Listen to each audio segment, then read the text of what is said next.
Hey everybody, welcome to Stamping with Melva. I'm Melva Peters and I'm an independent Stampin' Up! Demonstrator in British Columbia, Canada. And you can find me online at stampingwithmelva.com.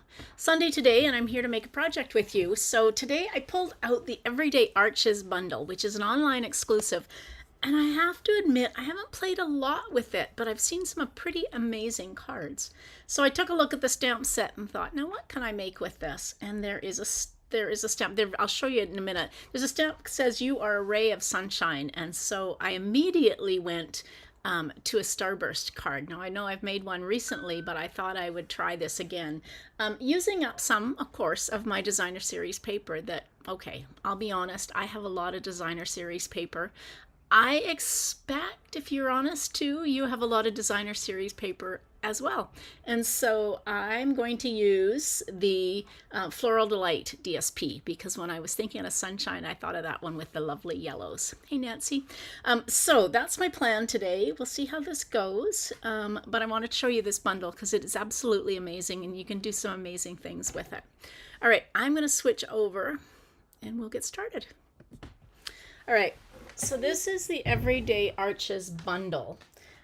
So look at these absolutely amazing dies. There are, oh, I've covered it up. There are 10 different sizes of arch dies, all stitched, that make amazing cards for card fronts. I've seen some amazing cards that are shaped like this, that are joined together, kind of like a Z fold card. Just so many things you can do with this set of dies. And then look at these fun sentiments and different stamps. Like, so these all kind of curves. This is what I'm going to use today. You are a ray of sunshine. And these all fit into the different sizes. So I've already cut this one out. So this is going to be the size of my one of my fronts. Some really ones, and then some just little tiny images that you can fit onto or stamp onto your card. And then so if you don't want to use the curved sentiments, then this is a really lovely sentiment. So thanks very much. Hello. Reach for the stars. I just love this stamp set. Okay, let me pull out my supplies. So I'm into Old Olive and Daffodil Delight and white, basic white. So I've already done some cutting because I didn't think you wanted to see me cut a whole bunch of pieces for my starburst. So I've got a piece of Old Olive. Oops. The cutting blade just fell out of the track. There we go. All right, so I've got a piece of Old Olive that is 5.5 by 8.5, and we're going to score it at 4 1/4. I had such a fun day. I wasn't live yesterday, although I think I posted by mistake that I would be live. I had such a fun day with a card class at Philomena's in Victoria. There was 8 ladies there making cards. We had such a fun time. Okay, so there's my card base.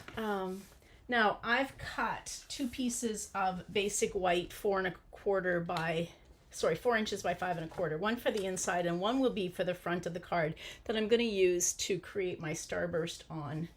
And then I've cut one of the, trying to figure out which one it is. It's about the 4th smallest, maybe. It fits this you are a ray of sunshine kind of perfectly. Okay, so we're going to work on our starburst first. So I'm going to grab my silicone mat so I don't make, hey Roberta, oh gosh, snowy. It's actually not a bad day here. We're definitely getting into spring on the West Coast. Okay, so I went ahead and cut a whole bunch of, these are all 1-inch strips. So when you make these starburst cards, you can pretty much make your pieces different widths if you want them to, but I decided I was going to keep them all exactly the same width. So I cut 1 inch by about 6 inches, and then I cut them in half on the diagonal. So I still have some, if I can find some that I haven't cut to show you. So these are my pieces again. So 1 inch by about 6 inches, and And with my trimmer, I seem to manage to be able to cut about 3 pieces together. If you can't cut that many, you can stack them in 2s or even just do one at a time. But I'm putting the point, let me see if you can see that a little better. Oops, not like that. There we go. The point of one end in the track, and then the point of the opposite end, oh, I can't get it down. There we go, in the track. You can see that. So when you look at your piece, it's done on an angle. So point and point in the track. And it doesn't matter if they're not cut perfectly.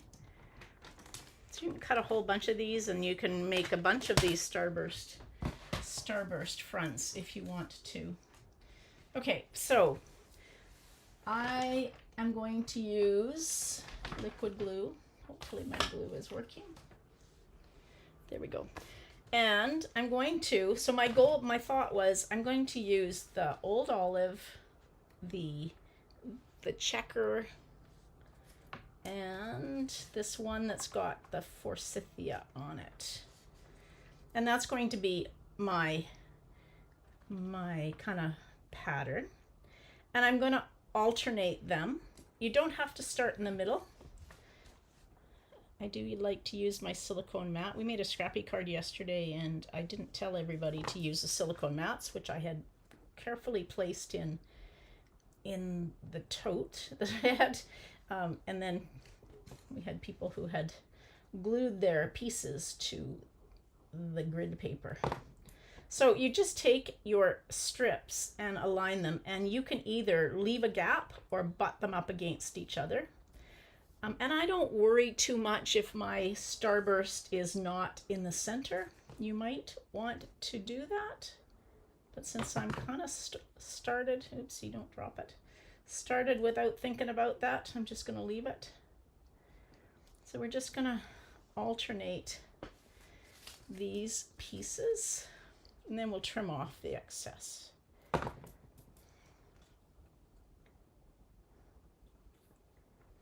Oops.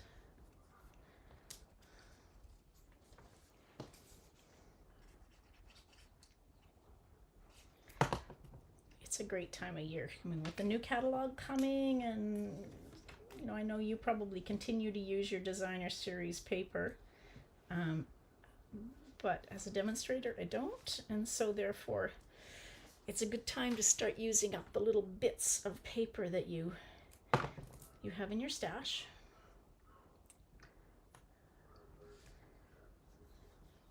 All right, so we've got that side done.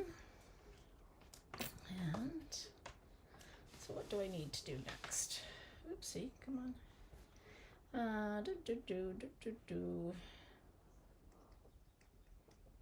So I need this one with the forsythia to keep. You can use Stamp and Seal if you prefer to do that, or if you wanted to, you could use the adhesive sheets. I do find they work really, really well. Oopsie, I don't want that going that way. The issue is, got that going the wrong way.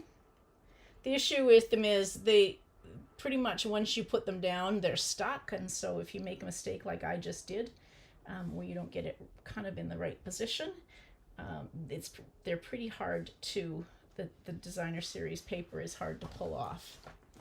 Now I've got some glue. I'm just gonna grab, oopsie,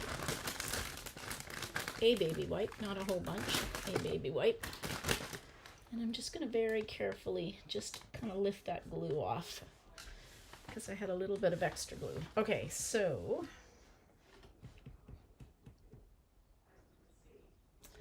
now we need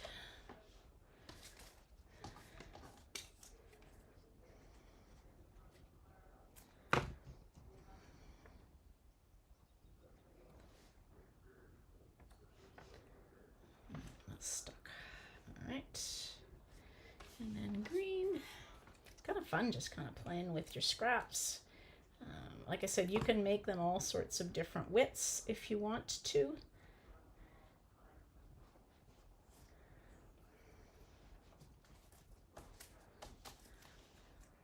sticky fingers for sure when you're doing this.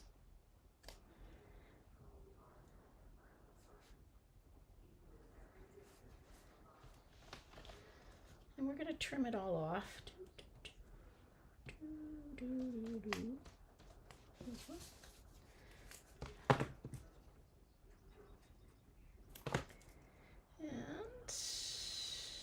like that. All right, got lots of extras that I can use to make a card, another card at some point in time. And then I'm going to gently peel that off. Pick up my extra glue. Let's clean that off so I don't get everything stuck to my silicone mat and to me. Okay, so you can either take your paper trimmer and trim this, or I'm going to take my scissors and just trim off that excess. And I've got, she said, I've got my glue facing upwards, but of course when it goes onto the,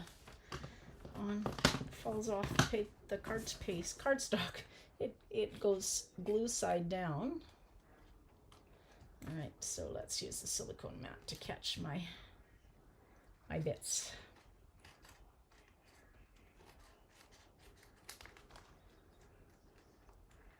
Every so often, my paper snips, and yours probably do as well, get really sticky, and so you can take some alcohol, like hand sanitizer with the alcohol in it, or if you've got a product like Goo Gone, for example.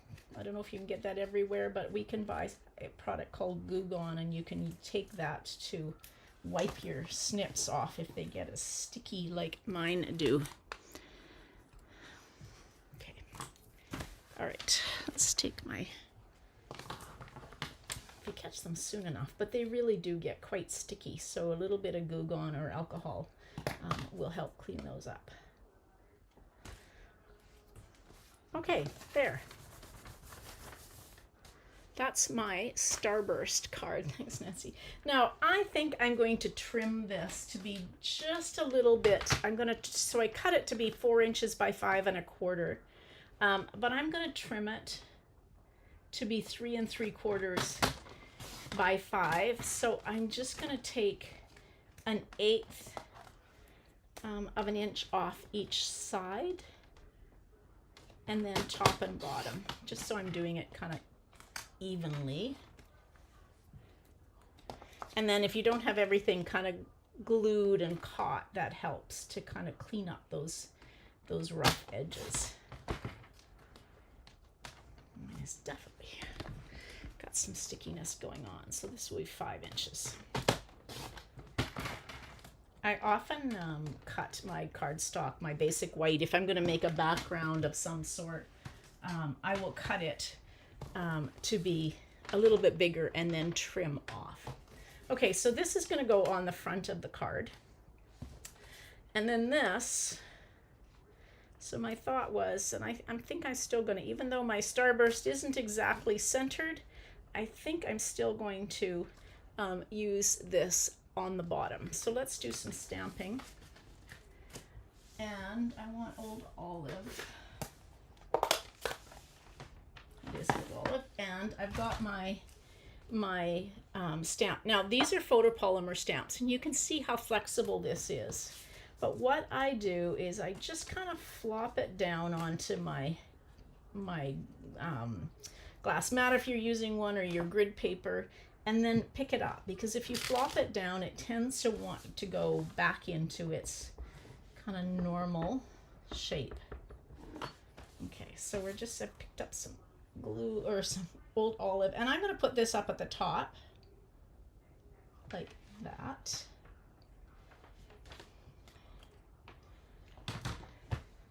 There we go. You are my ray of sunshine.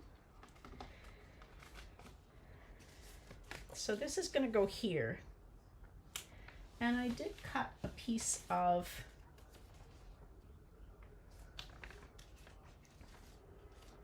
because this Yeah, I think I'm going to do this because my the sentiment is a little bit higher than the bottom of my die cut. I cut a piece. This is 3/4 of an inch, so a little bit narrower, just to put a little bit of a border on that bottom. You can put it on plain if you want, but I just kind of, I thought it was too much white real estate at the bottom. Okay, so we're going to use dimensionals to pop up our arch. Do I have any more? No, I don't. So let's, when I get to the end on a sheet of dimensionals, I just take my paper snips and cut all the way around so that I can continue and use up all of these extra pieces. Don't want those to go to waste. Oops. So I'm just gonna roughly get that in the center. Pretty close. It was sticky on the back for sure. Let's get this glued down before I get glue any more.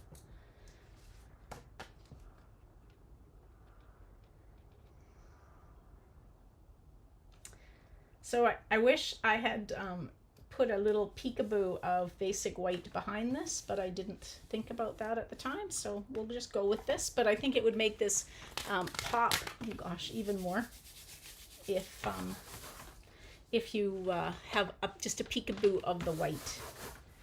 So I've got some white, basic white, and somewhere I cut a little 1/2 inch. I very carefully kept my little 1/2 inch strip of white out so I didn't cut it, but of course it's disappeared on me. So we're going to use this piece of old olive, and so I'm going to, this is 3/4 of an inch. This is for the inside of the card, so it'll be 3/4 of an inch by 5 1/4. Hey Pam, welcome. Yeah, Nancy, these would make great Easter cards. Use up that designer series paper. I know you have lots. And just make a whole bunch of backgrounds. What a great way to use up your paper. All right, so we're just going to use this old olive. So again, this paper was from the Floral Delight suite, which if you were part of the stamp camp that we had in February, I think. That's what we used. I'm so excited. We have another stamp camp planned, and we're using a suite called Celebratory Sips, which is an online exclusive that comes out in May. So if you're interested in that stamp camp, I have pre-registration open now. You can't order it until May, but you can let me know you're interested, so I make sure that you get your product on the first day that it can be ordered. We also have another stamp camp. I talked about this on a live a week or so ago. It's Fun Folds and More Stamp Camp, using the Lovely Garden suite, and you will end up making 12 different fancy folds and 12 different techniques with 12 different techniques. So if you purchase the suite from me, you will get the 6 make and take projects, and then you will make 6 more during the stamp camp. Okay, so I just picked up a glue dot with my take your pick tool, and I'm just rolling it into a little bit of a dot, and then I'm going to pick up one of these tiny bee trinkets, and I think the middle is feeling a little blank to me, a little empty, so we're going to do another one. So we'll do, and we might even do 3. Oopsie. So I like to pick up, so if you can, I've got my my putty end of my take your pick tool, and it just makes it really easy to pick up those little bees because they're really kind of tiny. So let's move that one up and over, and I think one more. So these tiny bee trinkets were also part of the Floral Delight suite. There we go. All right, let's get that showing so it's not showing. Okay, perfect. All right, pretty card, I think. I love to make these. I love to use up my DSP, and I love to make these Starburst or any kind of scrappy cards. So there's the one. So that's the Everyday Arches and bundle with that arch, and then the stamp, and then the Floral Delight paper that I used to make that Starburst. Very pretty card, I think. I know lots of people aren't into yellow, but I love the yellow, and I love some of the combinations that people are putting with the yellow that maybe you wouldn't necessarily think of when you first look at it. Because when I look at it, I see, you know, the yellow and the old olive, and then there's some of the paper that's got either Pool Party or Balmy Blue, and so I tend to go with those colors. But there's some amazing cards that are being made with some pinks and other colors in them. So kind of think out of the box maybe with your paper. Don't always, I'm guilty of that. I look at it and think, okay, I'm going to use the colors that are in the paper without thinking out of the box. All right, everybody, thanks for joining me today. Now, if you aren't a demonstrator and you're watching and you live in Canada and you would like a catalog and you don't have a demonstrator that you typically get a catalog from, please reach out to me. I'm happy to send you a catalog. I should have them in my hands sometime this week. I believe my order will get delivered in the next couple of days, and then I will be getting them out to anybody who has ordered from me in the last year or has requested a catalog. I'm excited for you to see the new catalog. It's pretty amazing. All right, everybody, I will be back live on Tuesday at 6:30 with a sketch challenge, so hopefully you will join me then. If you typically follow me on Facebook through my Facebook group, one of the things to note is that Facebook is now automatically deleting Facebook Lives in groups after 30 days. So if you follow me on my Facebook group, these lives will be disappearing after 30 days. So the best way to follow me is on YouTube, because those don't get deleted, at least at this point in time. I'm not sure about my Facebook page. At this point, I'm only hearing that it's groups that they're just deleting the lives from. So if you find me on YouTube and follow me, it's a little bit better. You'll always be able to find my videos.